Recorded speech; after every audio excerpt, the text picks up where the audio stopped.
मेरा तुम्ही तेराकडे प्रभु आमच्या ने जीवना सर्वेश्वरा शिव सुंदर सुमनात गगनात तू ताऱ्यांमध्ये उडतोस तू सुमनात तू गगनात तू ताऱ्यांमध्ये उडतोस तू सदैव जगतामध्ये त्यांच्यामध्ये वसतोस तू चोहीकडे ओके तुझी जाणीवली माझ्या मना सर्वेश्वरा क्लास न्यायार्थ जे लढती रणी तलवार तू त्यांच्या ध्येयार्थ जे तमी सारथी तू दीप त्यांच्या अंतरी ज्ञानार्थ जे कपटी मुनी होतो सत्या तू साधना सर्वेश्वरा शिव सुंदर करुणाकर करुणा तुझी असता मना वैकुंठली करुणाकर करुणा तुझी असता मना वैकुंठली मालावरी उदती सदा पाहिली तव पावले सुजनत्वा हृदयामध्ये नित जागली भीती विना सर्वेश्वरा शिव सुंदर मेरा तुम्ही तेराकडे प्रभु आमच्या जीवना सर्वेश्वरा शिव सुंदरा सर्वेश्वरा शिव सुंदर. संगीतकाराचं एक पहिल्यांदा वैशिष्ट्य असं होतं किंवा माझ्या कवी किंवा गीतकाराचं की मी माझ्या संगीतकार असून सुद्धा एक विनव्या काव्यासी गीताचा अपवाद सोडला तर मी माझी कविता स्वतःहून कधी स्वरबद्ध करायला गेलो नाही. मी तेव्हा 100% कवी म्हणून तिथे अप्रोच होत करतो. तसं मला जेव्हा स्वरबद्ध काही करावंसं वाटलं तेव्हा मला इतर कवींनी जास्त खुणावलं. मग मी गडकऱ्यांना स्वरबद्ध केलं, कुठलेही कोणाचे पासून रमेश गोविंद वैद्य आमच्या पुण्याचे कवी, कोणी उत्तर राय खिणीकर ओघात येईल तोही विषय कदाचित. तर नेहमी मला दुसऱ्याची कविता आकर्षित करत.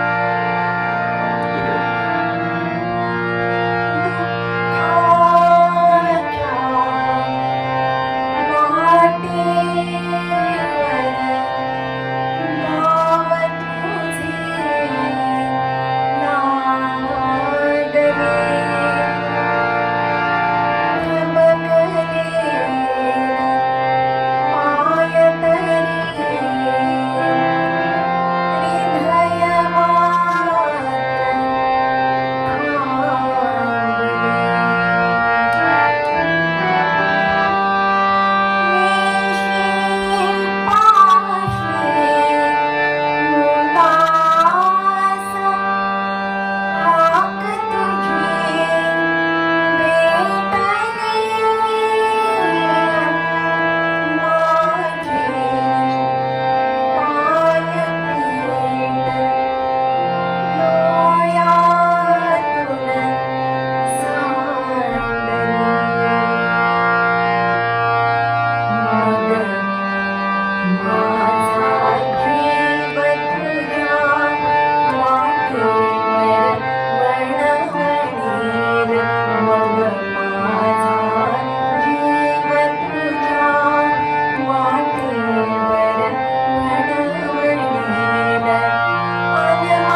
नसे मज भान, जगण्यात गुंतले होते पुरते प्राण.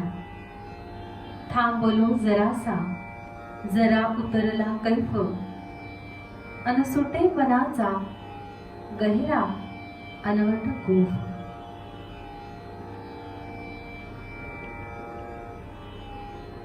पुंगीत गारुडी पेरित जाई प्राण, पुंगीत गारुडी पेरित जाई प्राण. डोलतो त्यावरी नागभान हरपून, जणू इंद्रजाल विणतात स्वरांचे धागे, जणू इंद्रजाल विणतात स्वरांचे धागे. विळख्यात गुंतले नाग गारुडी दोघे, विळख्यात गुंतले नाग गारुडी दोघे.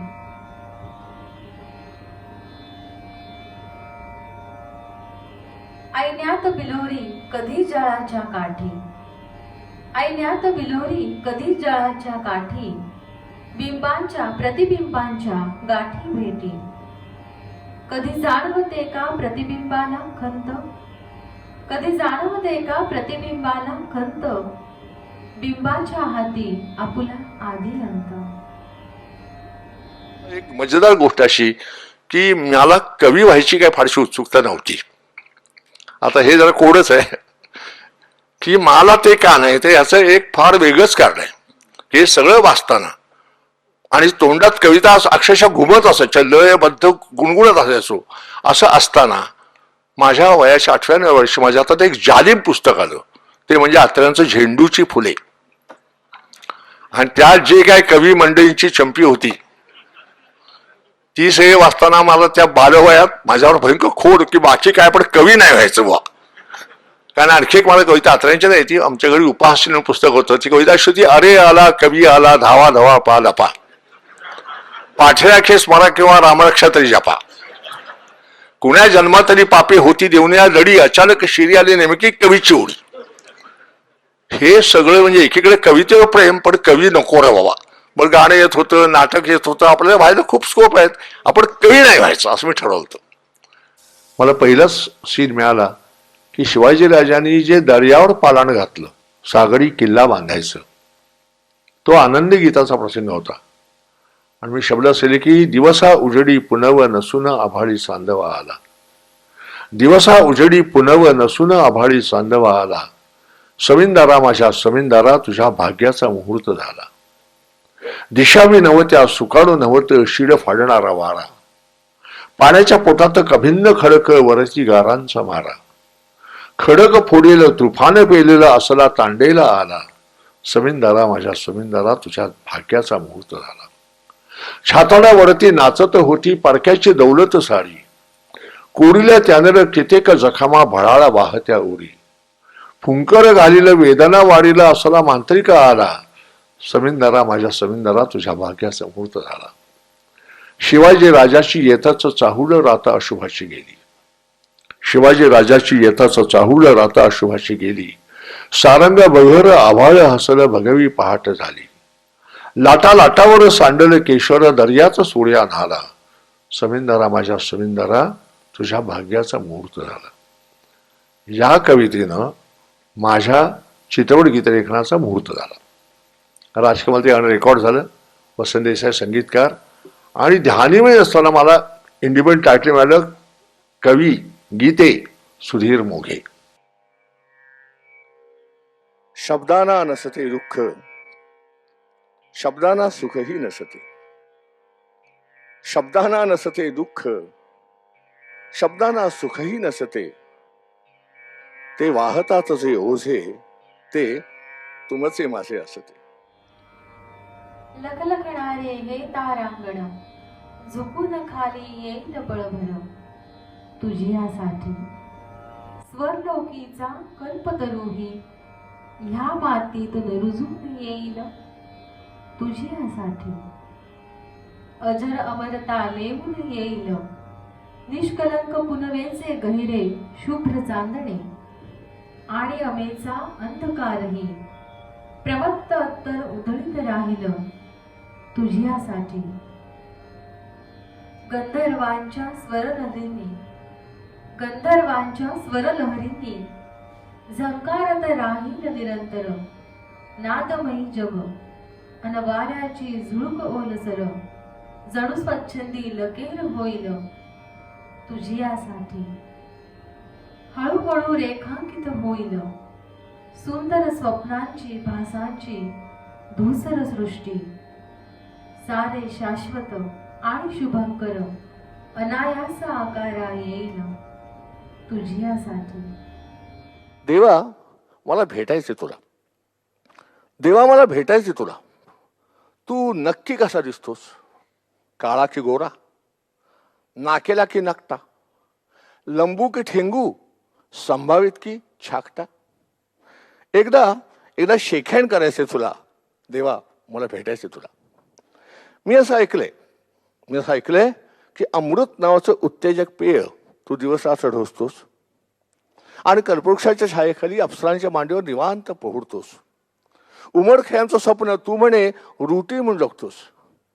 हे खरं असेल तर तुझा एखादा सदरा देऊन टाक ना मला. देवा मला भेटायचं तुला. कुणी म्हणतं तू सर्वत्र आहेस, कुणी म्हणतं तू कुठेच नाहीस. कुणी म्हणतं तू सर्वत्र आहेस, कुणी म्हणतं तू कुठेच नाहीस. मी काय म्हणतो एकदा पुराव्याने शाबीत करून टाक ना स्वतःला. देवा मला भेटायचं तुला. तू असं कर, मला रितसर निमंत्रण पाठव, जाण्याचा भाडेखर्च पाठव, किंवा चक्क ते तुकोबा नेणारा वैकुंठाचं विमान पाठव. आणि एकदा स्वर्ग म्हणतात ना त्याची नान झलक तरी दाखव. पण एक मात्र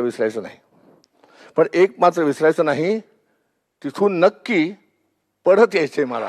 देवा मला भेटायचं तुला. कोण तिला पडका जीवाचा मैत्र कोण? कोण तिला पडका जीवाचा मैत्र कोण? एका चिमणीनं पटवलं चिमणं दोन. दोघं गुलहौशी चिकनं रुबाबदार, धारदार सोची चालणं दिमाखदार. कोण उणा जादा उजवा डावा कोण? एका चिमणीनं पटवलं चिमणं दोन. एकाच्या संगे चिमणी सपनात झोप उडविणारा दुसरा वाह्यात. दोघं बी हट्टी माग हटल कोण? एका चिमणीनं पटवलं चिमणं दोन. चिमणीबाईनं अखेरीस केलं काय? आपल्या पायाशी बांधले चारी पाय. कसा सुटायचा तिढ्याचा खुळा तिकोन? एका चिमणीनं पटवले चिमणं दोन.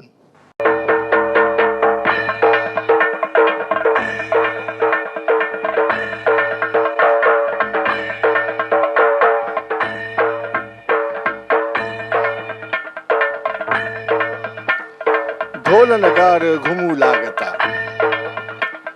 लयीत पाऊल झुलू लागता. ढोल नगार घुमू लागता, लयीत पाऊल झुलू लागता. सूर टिपला जाऊन भिडता, हात बांधून निमूट राहणं. हे मर्दाचं काम नवजी, हे मर्दाचं काम नव. अमुशेच्या रात्रीच्या मंदी, हाड फोडून घुसते थंडी.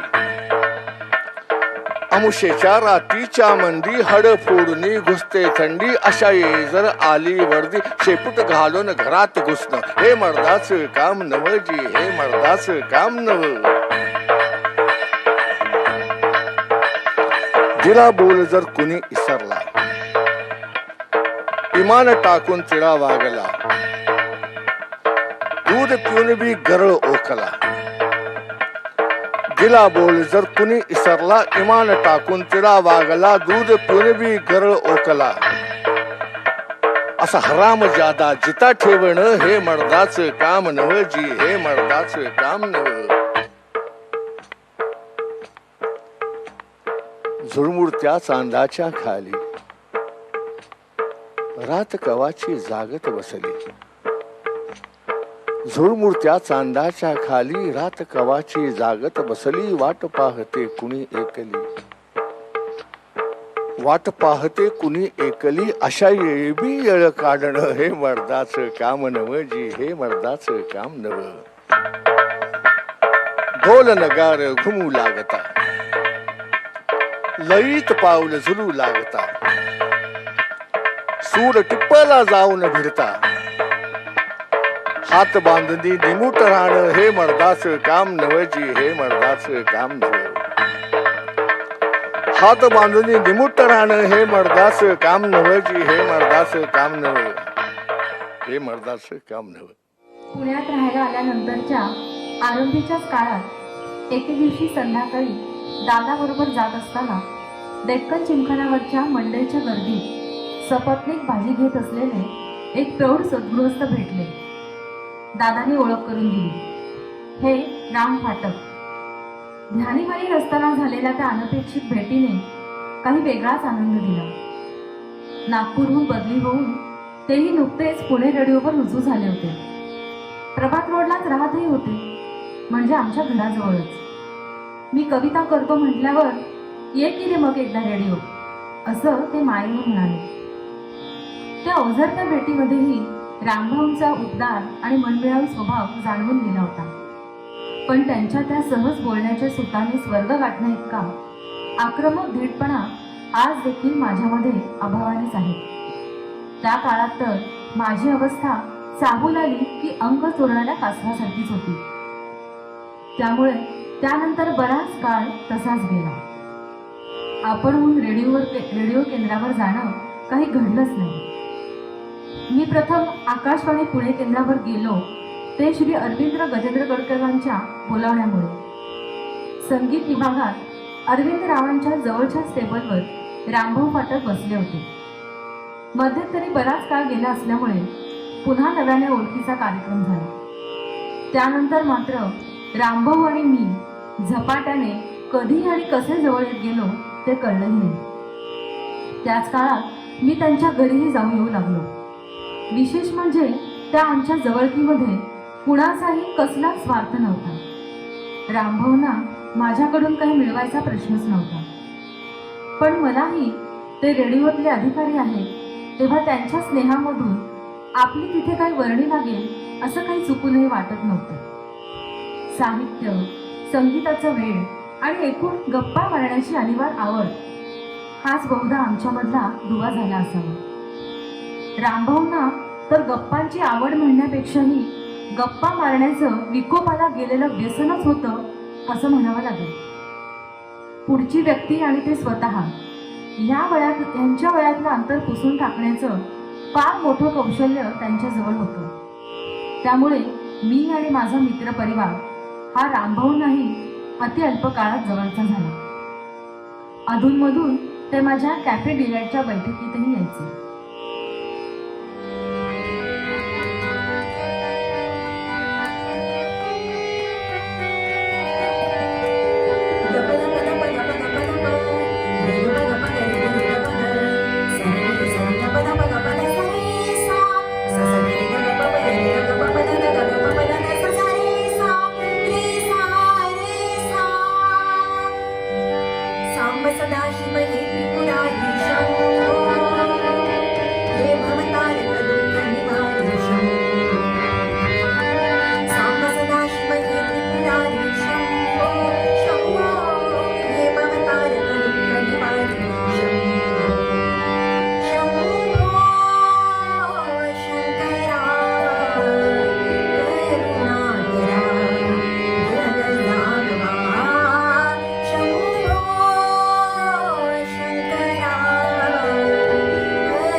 तेव्हाच मला असं आठवतं की रामभाऊंच्यामुळे मी लिहित राहिलो, राम फाटकांमुळं.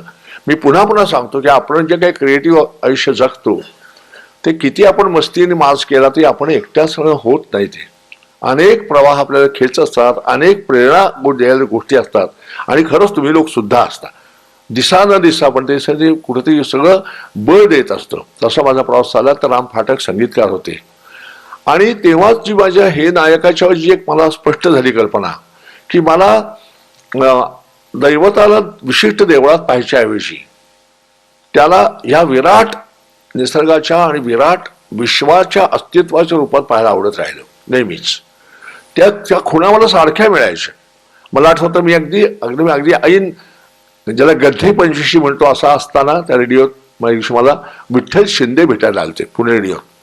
त्यांची गाणी मी खूप आवडीने ऐकायचो आणि त्यांच्यात एक थोडी बाबूजींच्या धाटेचा हलका गळा पण असं दाबून शब्द गायचे ते मला खूप आवडायचे. तर ते आले आणि ते म्हणे अहो मला एक उद्या रेकॉर्डिंग करायचं, एक मला अभंग लिहून पाहिजे, तुम्ही लिहून देता का मला. पुन्हा मी म्हटलं अहो मी काय मला कळत नाही. तुम्ही मी असं करतो तुम्हाला मी चाल केली तुम्हाला ऐकू का म्हणजे ऐकवा. तर त्यांनी ला ला ल ल ला ला ल ला ला ल ला अशी एक चाल गौड दाखवली आणि मी लिहिलं की आभाळ निळे हे तुझे रूप आहे, जळाच्या गळ्यात तुझा सुरव आहे. आभाळ निळे हे तुझे रूप आहे, जळाच्या गळ्यात तुझा सुरव आहे. चांदण्यात सांडे तुझे शुभ्र हसू, फुलांचे अत्तर तुझा श्वास आहे. पहाटेचे दळब तुझे आनंदाचे आसू, वाऱ्याचे झुळूक तुझा स्पर्श आहे. कोसळत्या धारा तुझ्या आरतीची धून, तेथे माझा प्राण गुंतलेला आहे. आभाळ निळे हे तुझे रूप आहे. त्यामुळे तिथे असताना मला आठवतं की एक रासाचं गाणं हवं होतं. मी मुळात रास म्हणजे पटकन माझ्या डोक्यात आज गोकुळात रंग खेळतो हरी हा जो मीटर जागा झाला आणि मी काहीतरी एक कविता छान आता आठवते मला की रंगला रास सखी रास रंगला अशी एक छान कविता लिहिली. कविता चांगली होती, मंगेशकरांना आवडली, ते सबद्ध करायला चालले होते. पण मी सहज फेमसला शूटिंग करून दोघं चक्कर मारायला गेलो. सीमा त्यात होत्या, डॉक्टर लागू होते आणि तिथे डान्स डिरेक्टर नरेंद्र नायडू पण होते. त्यांनी म्हणजे अहो तुमचे रासाचं गाणं झालं का हो. तर मी म्हणजे आजच केलं, आता ते करतील उद्या. त्यामुळे बरं जायला लागले. तर मंगेशकडे काय काय तुम्हाला काही सांगायचं का काही. तेवढे नाही का म्हणून ते बोला ना, सांगा तुमचं काय म्हणणं असेल ते बोला. तेवढे काय होतं रासाचं गाणं म्हणलं की तो एकच हृदम खेमटा तोच म्हणजे आज गोकुळाचा रंग खेळतो हरी हाच नेहमी वापरला जातो. म्हणजे एका तालात सारख्या ऍक्शन काय दाखवायचं कळत नाही, तर काही वेगळा ताल विचार होणार नाही का. हे मी मुद्दाम का सांगतोय, आपण जे चित्रपट गीतावर तरतरीचे आरोप करतो ते नीट लक्षात घ्या.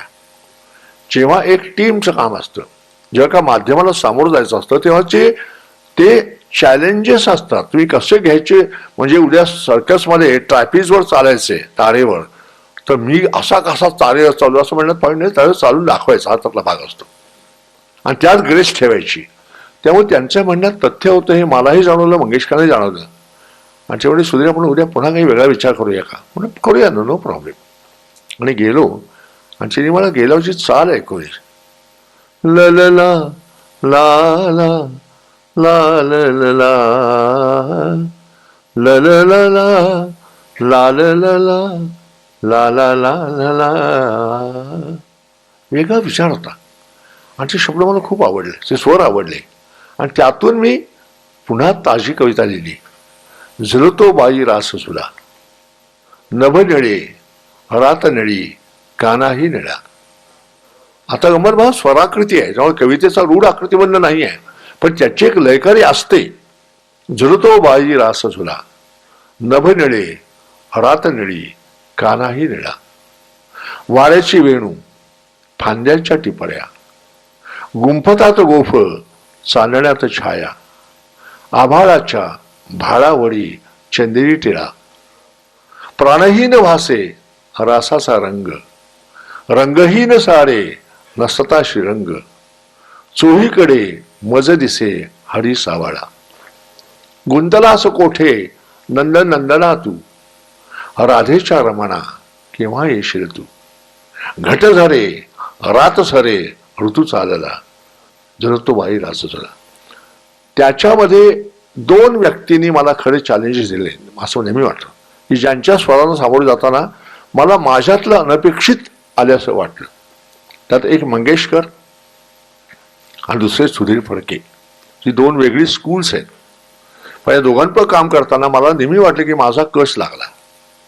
त्यातलं एक म्हणजे तुम्हाला प्रसिद्ध आहे, तेही गाणं पण प्रसिद्ध आहे, पण आज म्हणते कविता म्हणूनच ऐकतोय. लक्षात ठेवा, संसार नावाचा सिनेमा होता, यशवंत दत्त त्याचा नायक होता. अत्यंत क्लासिकल मोठा सिंगर, काही ते मोहात सापडतो, गुरफटतो, पाहता पाहता हाडायला लागतो आणि पाहता पाहता मातीमोल होतं आयुष्य, ढोधाण होते. तुरुंगात जातो, वय ओसरतं झपाझप, आणि जरा कळतं की आपल्या हातनं गेलं, सगळं गेलं, आणि त्या पश्चाताप दग्ध अवस्थेत तो गातो. असं तो सिक्वेन्स होता. मला मंगेशकर म्हणे की सुधीर, हे गाणं सिनेमाचं असलं तरी हा क्लासिकल सिंगर आहे, तर ह्या गाण्याला बेस क्लासिकलचा पाहिजे. म्हणजे बरं, तुमचं म्हणणं काय चूक नाही. आणि म्हणून ते मला बंदी शिकवली. रसोलीला पेरन पी कर दो बेड़ा पार हमारा रसोलीला. आणि ही बंदिश मी शब्दबद्ध केलं. दया घना का तुटले चिमणे घरटे, उडलो बंदियासा मी दया घना.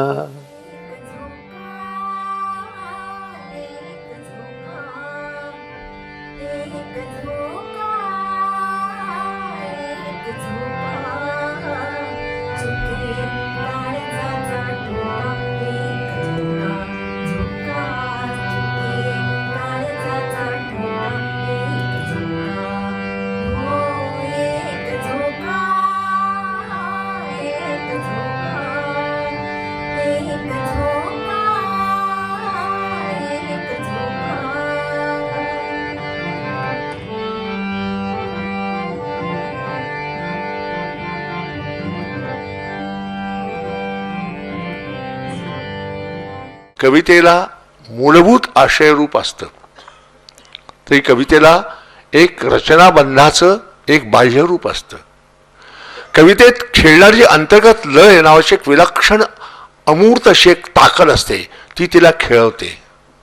पण तसंच कवितेला नादरूप असतं, ध्वनिरूप असतं. आपली मुळात कविता ही वाणीवर उडलेली कविता आहे.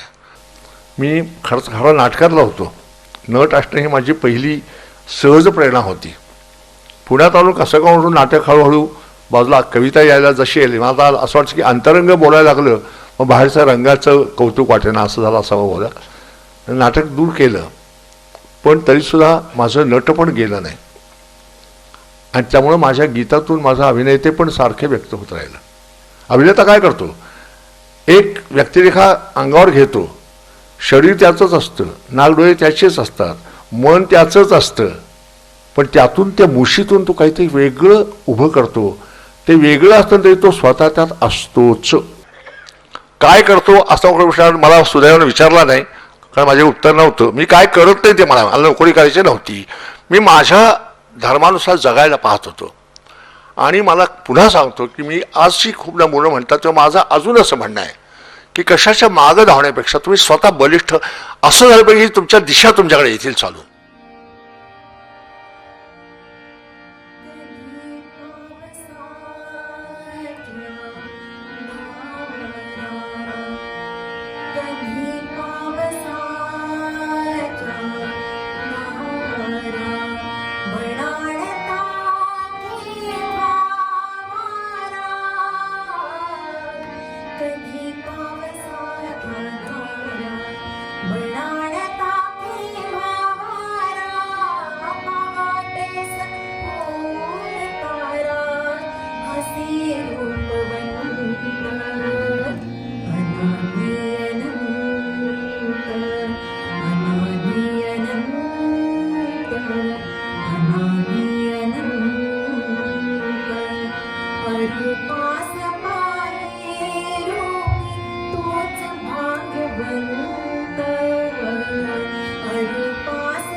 गांधी हॉस्पिटल जवळून जी छोटी गल्ली पूर्वी वळायची, आता तिचा बऱ्यापैकी रस्ता झाला आहे.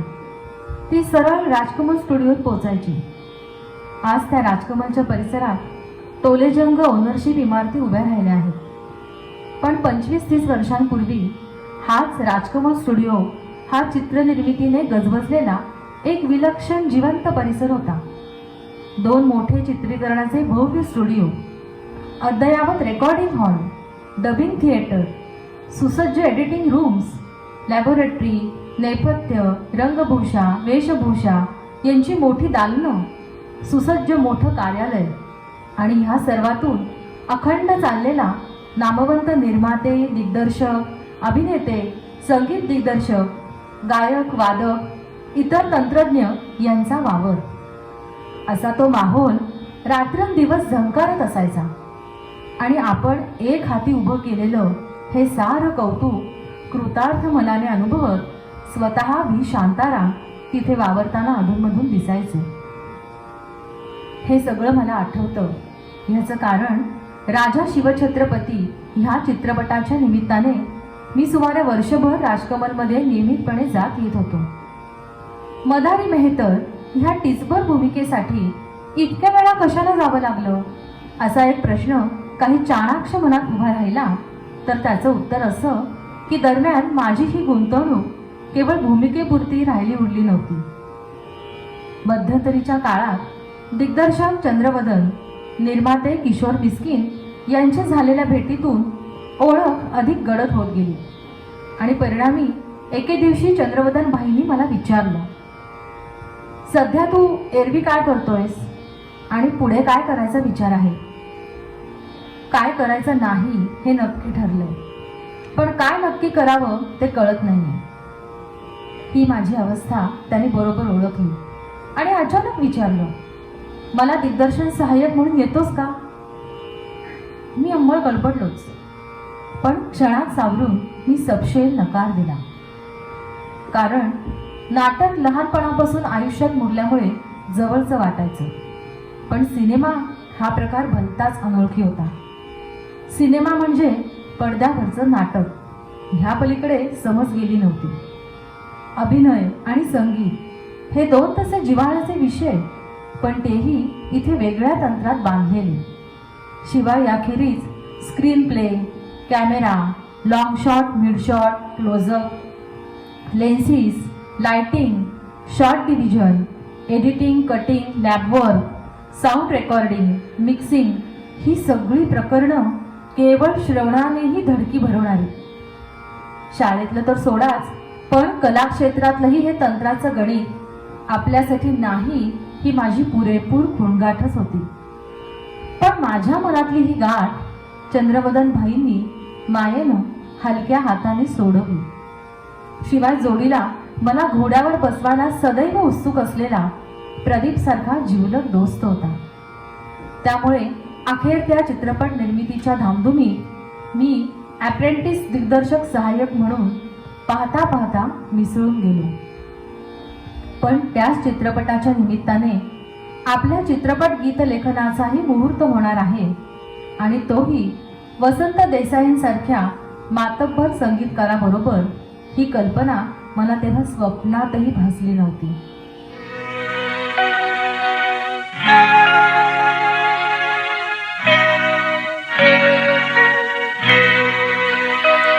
सखी मंद झाल्या तारका, सखी मंद झाल्या तारका, आता तरी येशील का, येशील का, सखी मंद झाल्या तारका, सखी मंद झाल्या तारका.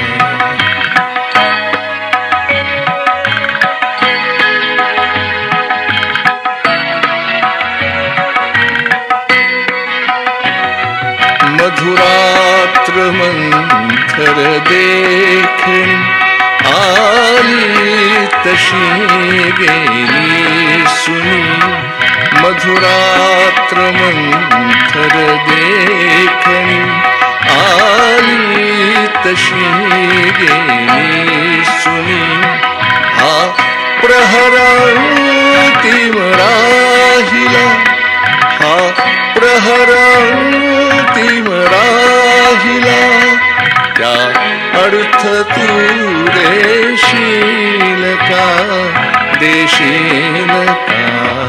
सखी मंद झाल्या तारका सखी मंद झाल्या तारका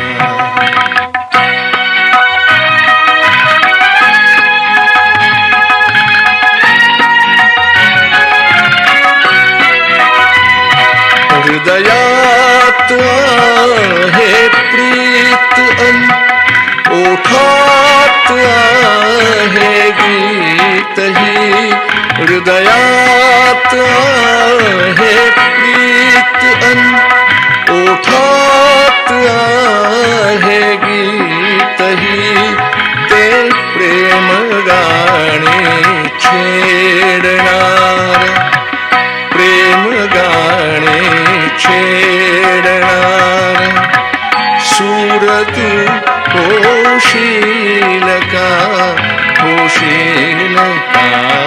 सखी मंद झाल्या तारका सखी मंद झाल्या तारका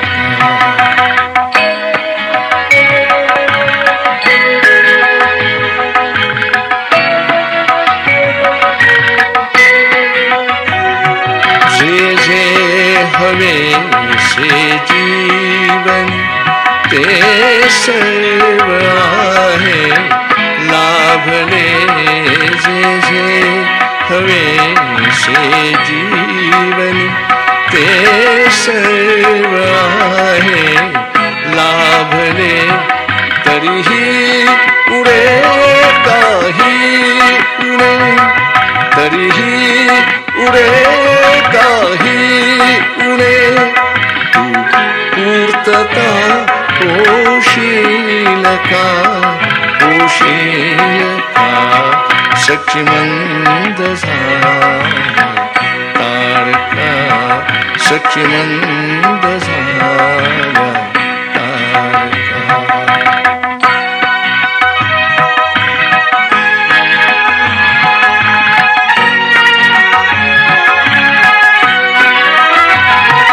बोलावल्या वाचूनही मृत्यू जरी आला इथे बोलावल्या वाचूनही मृत्यू जरी आला इथे थांबेल तोही पळभरी थांबेल तोही पळभरी पण सांग तू येशील का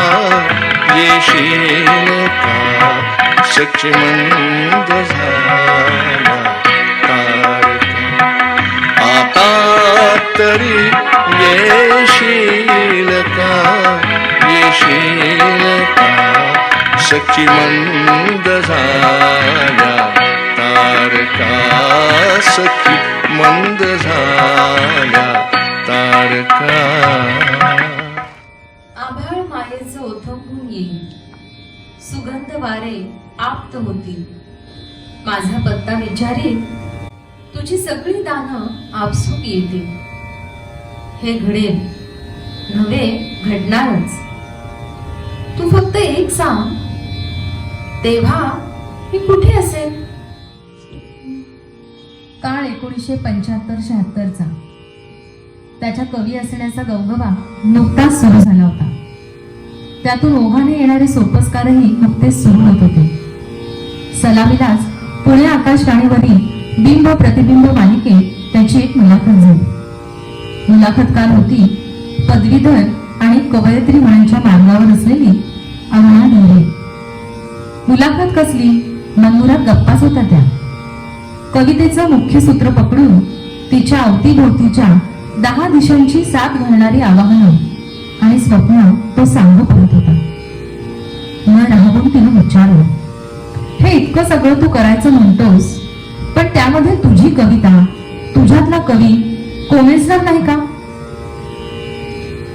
सहजगत्या त्याचं उत्तर गेलं तो कवी त्याची कविता हे सगळं इतकं तकलुपी लेचं असलं तर ते कोमेजल्याचं दुःख कशाला. पण तसं नसेल तर मी जे करेन त्याला कवितेचा स्पर्श असेल. आणि तसंच झालं.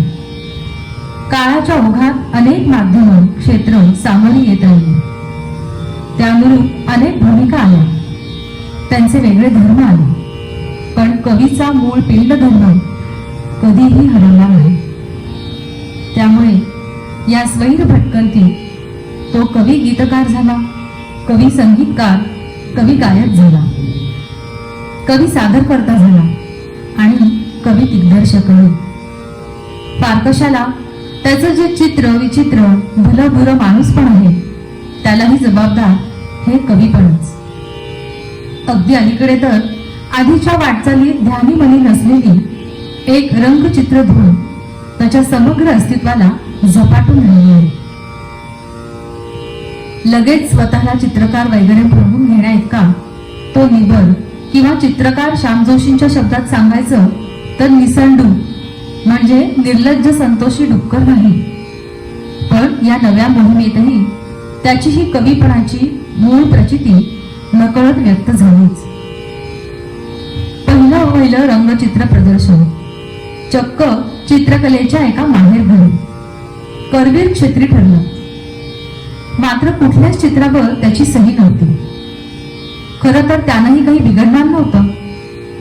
पण चित्रकार मित्रांनी सगळ्या फ्रेम सोडवून हुकूम केला, चित्रांवर सही कर. त्या प्रेमळ सक्तीला नकार देण्याचा उद्धटपणा करूया.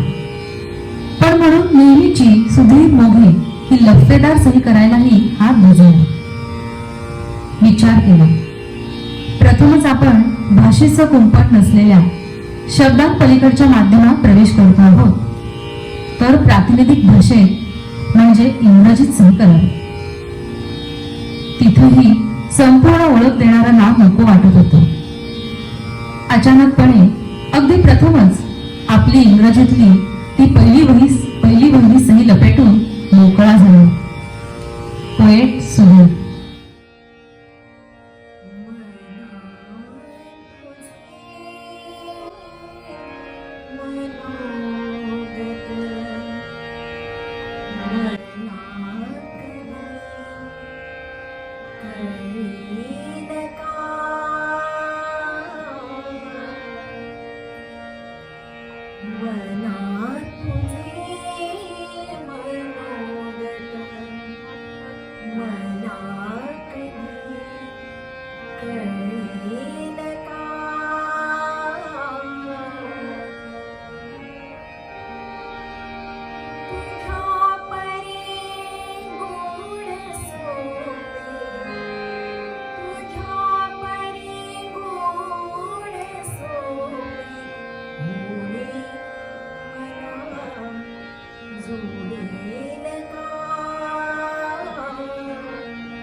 जसा मी गीतेकडे वळलो तसं माझ्या मनात सहजपणे खुमखुमी जागी झाली. ती अशी होती की आपण गीताच्या माध्यमातून एखादा मोठा विषय का नाही मांडायचा. जसं गीतामाण होतं, गीत गोपाल होतं, तसं का नाही करायचं. पण पहिल्याचं एक खूप चांगली सवय होती की मी सोपे मार्ग मला नको वाटायचे. रेडीमेड चरित्र घ्यायचं, पुराणातल्या गोष्टी घ्यायच्या, हे मला नको होतं. मला असा विषय हवा होता की जो अमूर्त किंवा असा अफाट असेल, ज्याला पकडताना आपली दमछाक होईल, कदाचित छाताडा होऊन आपण उलटे पडू ते चालेल, पण विषय तसा पाहिजे. आणि पुन्हा नाव येतं विश्वनाथ ओक या माझ्या मित्राचं, ज्यानं पुण्यात पहिल्यांदा मराठी वाद्यवृंद स्थापित केला. स्वरानंद आज जी संस्था आहे ती ओकने स्थापन केली. तो नावाने प्रयोग करत होता. आपली आवड त्याचा मी पहिला निवेदक होतो, पहिला कवितांचा वापर करत होतो. त्यानं मला 72 साली एक जाणीव दिली की सुधीर 1972 हे स्वातंत्र्याचं, भारतीय स्वातंत्र्याचं रौप्य महोत्सवी वर्ष आहे. तर आपण ह्याच्यावर काहीतरी कार्यक्रम, तू ही गीतं लिही. आणि मी जे शोधत होतो एखादा विषय छातावर पडणारा तुम्हाला समोर दिसला. 1857 ते 1947 हा कालखंड आपण गीतातून जिवंत करायचा. आणि त्यातून स्वतंत्रते भगवती हा जो माझा दुसरा पहिला संग्रह आला, त्याचा जन्म त्यातून झाला. उसळणाऱ्या यौवनाचा सार वंदे मातरम, उसळणाऱ्या यौवनाचा सार वंदे मातरम, भारलेल्या काळजांचा मंत्र वंदे मातरम. मातृभूच्या मुक्तीचा संग्राम होता मांडिला, मातृभूच्या मुक्तीचा संग्राम होता मांडिला, स्वातंत्र्य युद्धातील त्या रणगीत वंदे मातरम. कोटी हृदयी उज्ज्वलाची ज्योत होती पेटली, ज्योतीचे त्या तेवणारे तेज वंदे मातरम. देशव्यापी क्रांतीचा जो वादळी वारा सुटे, त्या दिवाण्या वादळाचे स्फुरण वंदे मातरम. संगरी पडल्या सुखाने शेकडो प्राणाहुती, संगरी पडल्या सुखाने शेकडो प्राणाहुती, त्या दिलेल्या आहुतींचा प्राण वंदे मातरम. दुमदुमे दाही दिशातून घोष वंदे मातरम, दुमदुमे दाही दिशातून घोष वंदे मातरम. शक्तिशाली भारताचा श्वास वंदे मातरम. असीमातुनी चिरंतनाचा उतरून ये रहिवासी, असीमातुनी चिरंतनाचा उतरून ये रहिवासी, योगी भाग्यवंत संन्यासी. आकाशासम अथांग डोळे, गुण स्मिताची रेखा तरळे, ओज मूळचे अधिक झळाळे, भगव्या तापसवेशी, योगी भाग्यवंत संन्यासी. भ्रमलेल्यांना हा आश्वासन, वाणीतून स्नेहाची शिंपण, प्रज्ञेने घे पृथ्वी जिंकून, योगभ्रष्ट प्रवासी, योगी भाग्यवंत संन्यासी. भवती फुटत्या सागर लाटा, समाधिस्थ हा त्यात एकटा, भ्रांत होऊनी ये मानवता, याच्या अमर प्रकाशी, योगी भाग्यवंत संन्यासी. क्षण जगून झालेले जुन्या पानात जपावे, क्षण जगून झालेले जुन्या पानात जपावे, डोळ्यातील पाण्यानेच नवे पान उलटावे. 1982 हे सुमारे वर्षभर मी निरंकुशाची रोजनिशी लिहित होतो आणि त्यामध्ये भरपूर रमलो होतो. आज इतक्या वर्षांनी मागे वळून पाहताना तो सगळा काळ फार रमणीय वाटतो. असं ठरवून लेखन करणं आणि त्यासाठी कॅलेंडरच्या चौकटीनं स्वतःला बांधून घेणं हे मी त्यापूर्वी अनुभवलं नव्हतं. पण शेवटी रोजनिशी झाली तरी ती निरंकुशाची म्हटल्यावर येणारी बेशिस्त मी तेवढ्यातही भरपूर एन्जॉय करून घेतली. एकतर विषयाची पद्धतची राखणी वगैरे मला झेपणारी नव्हतीच, त्यामुळे कवितेची वाट पाहावी तशीच मी प्रत्येक लेखाची वाट पाहत राहायचो. कवितेप्रमाणेच हे लेखनही माझाही भरपूर अंत पाहून मगच जागवायचे आणि मग मुदतीच्या शेवटच्या दिवशी व त्याच्याही शेवटच्या क्षणी तो लेख संपादकांच्या हाती जायचा. पण तरीही मजा येत राहिला. माझ्या स्वतंत्रते भगवती या अगदी पहिल्या पुस्तकाशी माझ्या आईची आठवण निगडीत आहे. कारण त्या प्रत्येक गीताच्या जन्माची पहिली साक्षीदार तीच असायची. त्याप्रमाणे निरंकुशाची रोजनिशीच्या लेखनाशी बापूरावांची म्हणजे आमच्या वडिलांची आठवण निगडीत आहे. ते स्वतः अत्यंत वक्तशीर शिस्तप्रिय होते. त्यांचे दोन्ही चिरंजीव या बाबतीत एकदम दुसऱ्या ध्रुवावर. त्यामुळे मी काहीतरी संकल्प हाती घेऊन तो नेमाने पाळणार ह्या गोष्टीचा त्यांनाही भरपूर आनंद आणि अर्थातच त्याचा अपरिहार्यपणे ताण होईल. शिवाय जोडीला हे बाळ मध्येच ढेपाळणार किंवा उधळणार तर नाही ना, हे एक चिंतेचं अधिक ओझं त्यांच्या मस्तकावर. ते काही तसं दाखवत नसले तरी ते त्यांच्याही नकळत व्यक्त होत राहायचंच. रेषा भक्ष गिळून निश्चित पडलेल्या अजगरासारखं एक निर्जीव अस्तित्व. पण ही रेषा जिवंत होते तेव्हा साक्षात सळसळत चैतन्य वाट चालू लागतो. मग गतिमान पृथ्वी साकार होते, आकाश जन्माला येतं, क्षितिज लवलवू लागतं. ग्रह ताऱ्यांपासून झाडा डोंगरांपर्यंत आकार साकारतो, अक्षर निर्माण होतो. मग जाणवतो सात विश्व या रेषेच्या मिठीतच सामावलं आहे. फार कशाला अनादि अनंत आणि अंतिम काळ म्हणजेही एक अतूट रेषाच. कवी ज्ञानेश्वरांना या रेखेनच भूमी घातली. समर्थांनी आपला जगडगाळ व्याप मांडला तो हे रेखेचे गोंडाळे हाती घेऊनच. जागेपणी जाणवतो तो तेजाळ रेषांचा मेळ. झोपेत गुंगवतो तो धूसर रेषांचाच खेळ.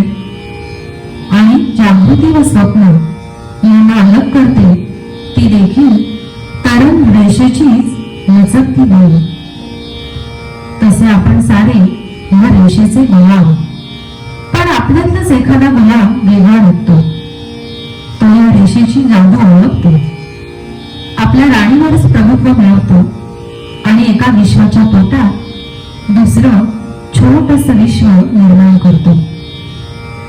अशा विश्वकर्मा जादूगारासाठी मग स्वप्नही आपली सीमारेषा ओलांडून दिवसाच्या प्रकाशात येतं.